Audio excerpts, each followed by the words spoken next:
T Valentine की कहानी की शुरुआत में दिखाया जाता है कि नॉर्थ कोरिया और साउथ कोरिया के ताल्लुकात बहुत ज़्यादा अच्छे हो चुके हैं काफ़ी सालों के बाद।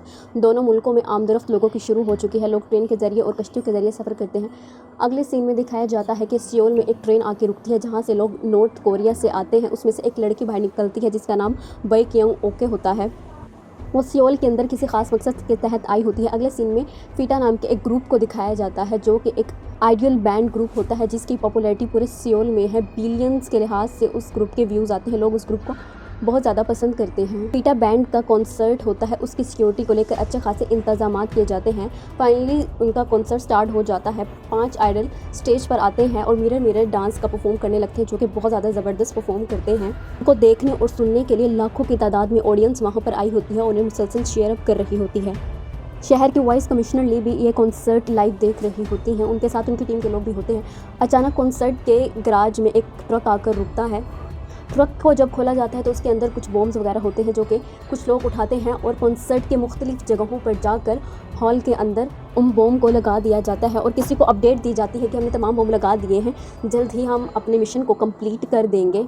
ली के एक टीम मेंबर को कॉल आती है तो फ़ोन सुनने के लिए बाहर चला जाता है। फीटा ग्रुप मुसलसल परफॉर्म कर रही होती है। उसी वक्त वो शख्स दोबारा आता है और कमिश्नर ली को कान में कुछ कहता है। कमिश्नर ली तेज़ी के साथ बाहर आते और कहती हैं ऐसा कैसे हो सकता है कि तुम्हें एक कॉल रिसीव हुई है और कॉल करने वाले ने कहा है कि इस जगह पर बहुत ज़्यादा बम नस्ब है, अगर वो बम फट गए तो क्या होगा। अपनी टीम मेंबर्स को फ़ौरन ऑर्डर देती है कि कुछ भी करो, नॉर्थ कोरिया से फ़ौरन स्पेशल एयरफोर्स की टीम मंगवाओ जो जल्द से जल्द स्टेडियम को क्लियर करे। अगर फीटा ग्रुप के कॉन्सर्ट में कोई भी हंगामा हुआ तो हमारे शहर की और हमारी बहुत ज़्यादा बदनामी होगी, जल्दी करो। कॉन्सर्ट के दरमियान ब्रेक आती है तो फीटा ग्रुप का मेन मेंबर लोएड अपना मुंह छुपाते हुए स्टेडियम से बाहर निकलता है और पार्किंग गैराज में चला जाता है। वहाँ पर एक लड़की जीनीयून होती है जो उसके लिए एक नकली गन लेकर आती है जिसे देखकर लोएड बहुत ज़्यादा खुश होता है और उसकी तारीफ करता है। वो लड़की उसके साथ फ्लर्ट करने की बहुत ज़्यादा कोशिश करती है लेकिन लोएड उसको ज़्यादा घास नहीं डालता और गन के साथ ही बिजी रहता है।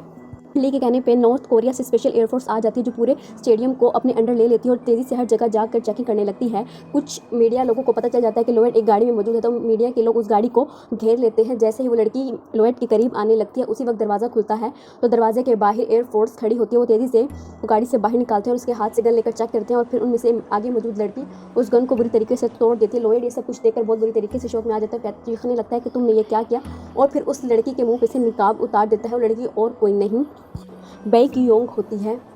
बई क्योंग गुस्से में लोएड को कार की तरफ धक्का देती है तो लोएड कहता है तुम मेरी आइडेंटिटी मीडिया पर रिवील करने वाली हो क्या, मैं तुम्हारा चेहरा भी नहीं देख सकता।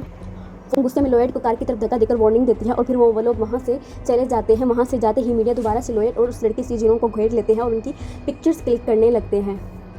अगले सीन में दिखाया जाता है वही लड़की प्रेस कॉन्फ्रेंस करती है और लोएड पे इल्ज़ाम लगाती है कि उसका और लोएड का अफेयर था। लोएड ने ये बात कभी भी मीडिया में पब्लिक नहीं की।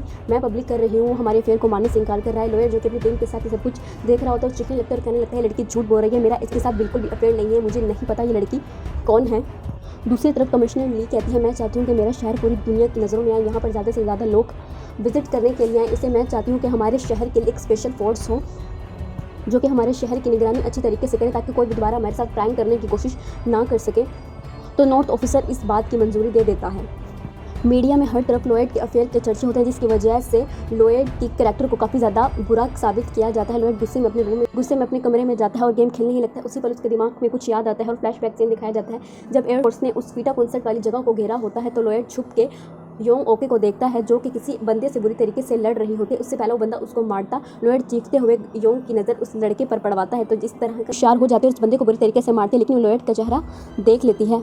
उस लड़की को ऑफिसर्स को रिपोर्ट कर रही होती है और कहती है कि मुझे नहीं लगता ये प्रैंक कॉल है, मुझे ये देखें वहाँ के पार्किंग लॉट से मिला था। तो उसका ऑफिसर बोलता है आप ये बात किसी से भी नहीं कहेंगी, मैं इसके बारे में खुद से इन्वेस्टिगेशन करूँगा। लोएड को दिखाया जाता है जो कि अपने रूम में बैठा गेम खेल रहा होता है। वो गेम हार जाता है। उसी वक्त उसको एक वीडियो कॉल आती है जो कि फीटा ग्रुप के डायरेक्टर की होती है। वो बोलता है तुम्हें बहुत शौक है, बुरी तरीके से ख़राब हो गया, तुम्हें एक ब्रेक लेने की ज़रूरत है, मैं चाहता हूँ कि तुम मिलिट्री में इनलिस्ट हो जाओ और अपनी मिलिट्री सर्विस को सर अंजाम दो। काफ़ी सीन दिखाया जाता है लोएड मिलिट्री में इनलिस्ट हो चुका होता है और वहाँ पर बहुत बोर हो चुका होता है क्योंकि उसको इस ज़िंदगी की आदत नहीं होती।